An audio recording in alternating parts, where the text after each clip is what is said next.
ou des Juji Gatame. Donc, présentation de la technique.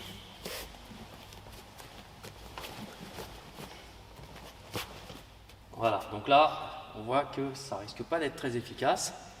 Ah, les épaules relevées, elle force à ce niveau-là, le coude n'est pas pris. Donc, on va revenir un petit peu en arrière. Voilà.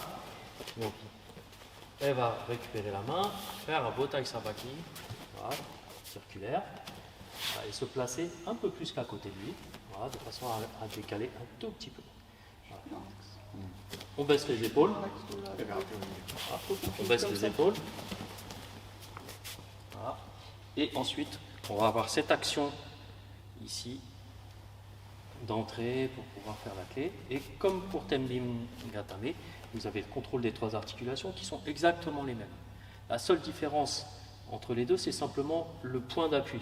Donc le coude est placé exactement au même endroit, juste au-dessus de l'articulation, de façon à pouvoir faire le levier. Et au lieu d'être sur l'épaule sur Tenbin Gatame, ici, c'est placé sur l'avant-bras. Une erreur classique qu'il faut corriger. Voilà. Donc vous avez souvent tendance, au niveau des débutants, à placer la main trop haut. Donc si la main est trop haut, tout remonte les épaules, etc. Parce que forcément, il faut compenser, il faut passer par-dessus. Donc la main, vous pouvez la poser un petit peu plus bas. Et surtout, bien vous installer. Voilà. Et ici, les épaules restent basses. Et on reste confortablement installé. Et ensuite, on peut rentrer la clé de cette façon. Voilà.